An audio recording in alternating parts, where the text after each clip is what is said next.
Hello students, मैं हूं विकास और मैं आप सभी का नॉलेज बीम यूट्यूब चैनल के एक नए वीडियो में पुनः स्वागत करता हूं। स्टूडेंट, जैसा कि हम लोग होमोफोन्स टॉपिक के अंतर्गत प्रीवियस वीडियो में 1 से लेकर 20 तक जो भी इंपॉर्टेंट होमोफोन्स थे उनको देखा, तो आज के इस वीडियो में हम लोग 21 से लेकर 40 तक जो भी इंपॉर्टेंट होमोफोन्स हैं उनको देखेंगे। तो मैं एक चीज़ आपको और स्पष्ट कर देता हूँ कि ये homophones previous year board exam में पूछे जा चुके हैं, इस वजह से आप इन्हें अच्छे से तैयार कर लीजिएगा। और एक चीज़ याद रखिएगा कि यदि आप अच्छी तरह से इंग्लिश की तैयारी करना चाहते हैं तो आप डेली जो है वह antonyms, synonyms, one word substitution, homophones, इनको आप लर्न करते रहिएगा। और इन सारे टॉपिक्स पर मैंने ऑलरेडी वीडियो बनाया हुआ है, आप मेरे चैनल को विजिट करके प्लेलिस्ट में जाकर चेक कीजिए, आपको इन सारे टॉपिक्स पर वीडियो देखने को मिल जाएगा। तो जितना अधिक आप प्रैक्टिस करेंगे उतना ही अधिक आपको यह सारे जो हैं वह लर्न होंगे। तो चलिए बगैर समय वेस्ट के वीडियो स्टार्ट करते हैं और पार्ट सेकेंड के अंतर्गत 21 से लेकर 40 तक जो भी इंपॉर्टेंट होमोफोन्स हैं उन्हें हम लोग देख लेते हैं और सीख लेते हैं। तो स्टूडेंट, जैसा कि देख सकते हैं यहाँ पर मैंने लिखा है क्लास 12, उसके नीचे मैंने लिखा है होमोफोन्स अर्थात एक समान ध्वनि वाले शब्द। तो यह होमोफोन्स टॉपिक का सेकेंड पार्ट है। इससे पहले हम लोग पार्ट 1 में 1 से लेकर 20 तक जो भी इंपॉर्टेंट होमोफोन्स थे उन्हें देख चुके हैं। यदि अभी तक आपने उस वीडियो को वॉच नहीं किया है तो आई बटन पर क्लिक करके पहले आप उस वीडियो को वॉच कर लें। तो इस वीडियो में हम 21 से लेकर 40 तक जो भी इंपॉर्टेंट होमोफोन्स हैं उन्हें देखेंगे और यह प्रीवियस ईयर बोर्ड एग्जाम में पूछे जा चुके हैं, इस वजह से इन्हें आप अच्छे से तैयार कर लीजिएगा। तो चलिए देखते हैं। तो जैसा कि देख सकते हैं यहाँ पर मैंने लिखा है होमोफोन्स, जिसका हिंदी अर्थ होता है एक समान ध्वनि वाले शब्द। तो प्रीवियस वीडियो में हम लोग 1 से लेकर 20 तक देख चुके थे, तो इस वीडियो में 21 से स्टार्ट है। तो मैंने लिखा है स्टेशनरी, जिसका हिंदी अर्थ होता है स्थिर। इसका वाक्य में यूज है द सन इज स्टेशनरी, अर्थात सूर्य स्थिर है। इसके बाद अगला जो मैंने स्टेशनरी लिखा है उसका हिंदी अर्थ है लेखन सामग्री। इसका वाक्य में यूज है ही डील्स इन स्टेशनरी, अर्थात वह लेखन सामग्री का डील्स सौदा करता है। अगला मैंने जो होमोफोन्स लिखा है वह है सोल, जिसका हिंदी अर्थ होता है आत्मा। इसका वाक्य में यूज है सोल इज इमोर्टल, अर्थात आत्मा इमोर्टल है, अमर है। नीचे जो मैंने सोल लिखा है उसका हिंदी अर्थ है जूते का तला या जूते की तली। इसका वाक्य में यूज है he got the sole of his shoe, अर्थात वो अपने जूते की तली को प्राप्त किया। रिपेयर्ड मतलब मरम्मत किया हुआ, अर्थात उसने अपने जूते की तली का मरम्मत करवाया। इसके बाद अगला जो मैंने होमोफोन्स लिखा है वह है स्टोरी, जिसका हिंदी अर्थ होता है कहानी। इसका वाक्य में यूज है सी टोल्ड मी अ स्टोरी, उसने मुझे एक कहानी बताई।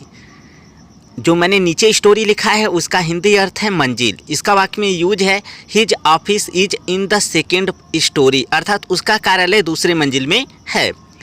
इसके बाद अगला जो मैंने होमोफोन्स लिखा है वह है अर्बन, जिसका हिंदी अर्थ होता है शहरी।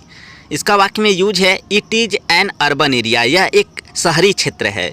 और नीचे जो मैंने अर्बन लिखा है उसका हिंदी अर्थ है सभ्य। इसका वाक्य में यूज है he is urban in his manners, वो अपने तौर तरीकों में सभ्य है। इसके बाद जो मैंने अगला होमोफोन्स लिखा है वह है अमेबल, जिसका हिंदी अर्थ होता है मधुर। इसका वाक्य में यूज है सी हैज अमेबल नेचर, यानी वह मधुर स्वभाव की है। इसके बाद मैंने लिखा है अमेकेबल, जिसका हिंदी अर्थ है मैत्रीपूर्ण। इसका वाक्य में यूज है India and Pakistan should settle their differences in an amicable way, अर्थात भारत और पाकिस्तान को अपने मतभेदों को एक मैत्रीपूर्ण ढंग से सुलझा लेना चाहिए।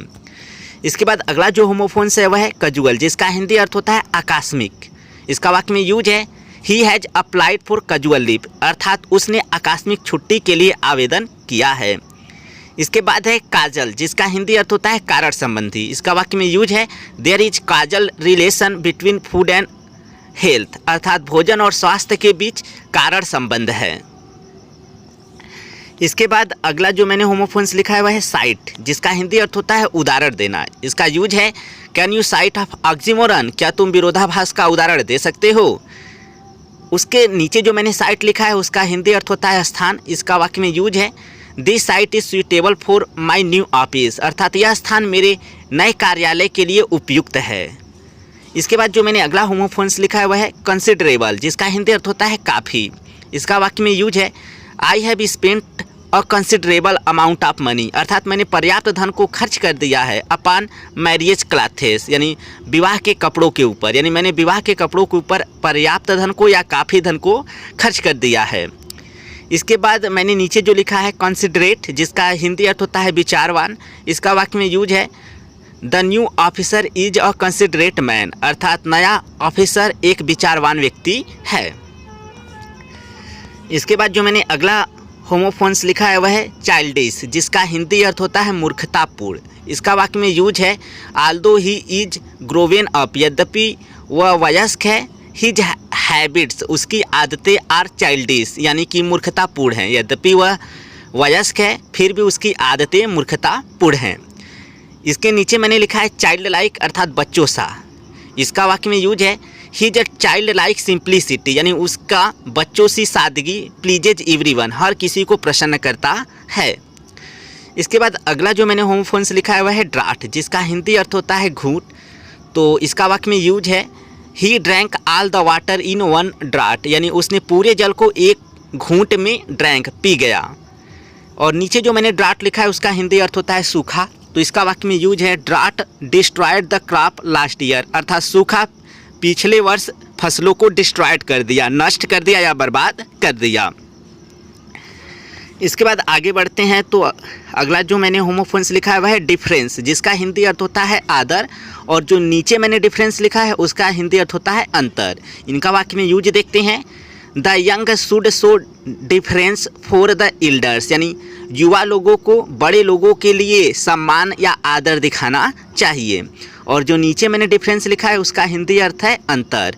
इसका वाक्य में यूज है there is a great difference in the nature of two brothers, यानी दोनों भाइयों के स्वभाव में बड़ा अंतर है या बड़ा मतभेद है, डिफरेंस अंतर है। ठीक है।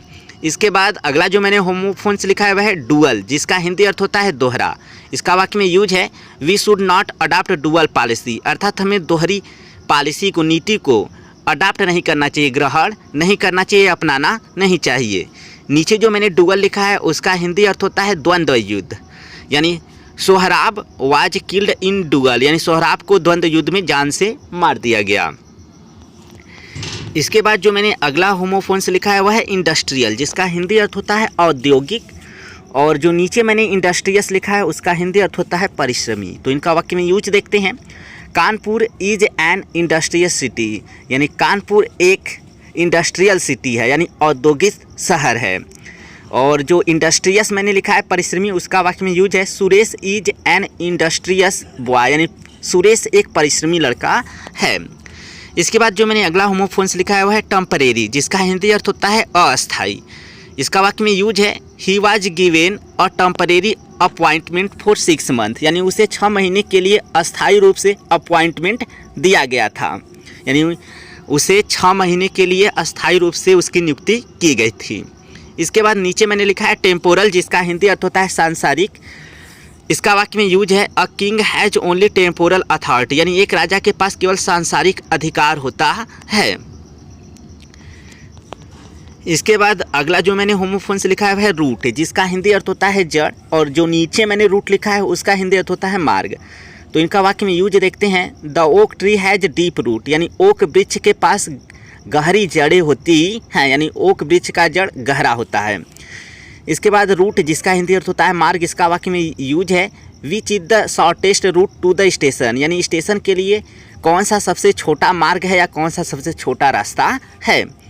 इसके बाद अगला होमोफोन्स है क्वाइट, जिसका हिंदी अर्थ होता है शांत। और नीचे जो मैंने क्वाइट लिखा है उसका हिंदी अर्थ होता है बिल्कुल। इनका वाक्य में यूज देखते हैं he was quite in the meeting, यानी वह मीटिंग में क्वाइट था, शांत था।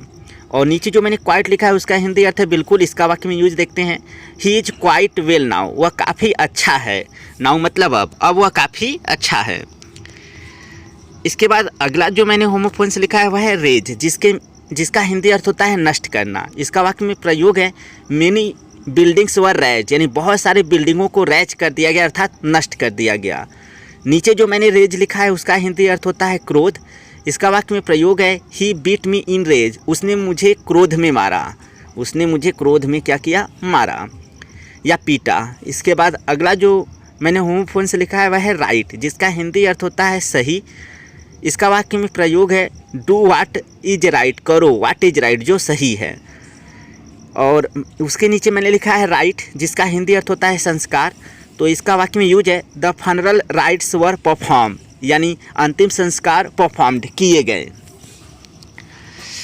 इसके बाद अगला जो मैंने होमोफोन्स लिखा है वह है मोरल, जिसका हिंदी अर्थ होता है नैतिक। इसका वाक्य में प्रयोग है we are to show moral quality to our elders, यानी हमें अपने से बड़ों के प्रति नैतिक गुणों को दिखाना चाहिए। उसके नीचे मैंने लिखा है मोरल, जिसका हिंदी अर्थ होता है मनोबल। तो इसका वाक्य में यूज है the moral of the players is very high, यानी खिलाड़ियों का मनोबल बहुत ऊंचा है। इसके बाद अगला जो होमोफोन्स है वह है फेयर, जिसका हिंदी अर्थ होता है किराया।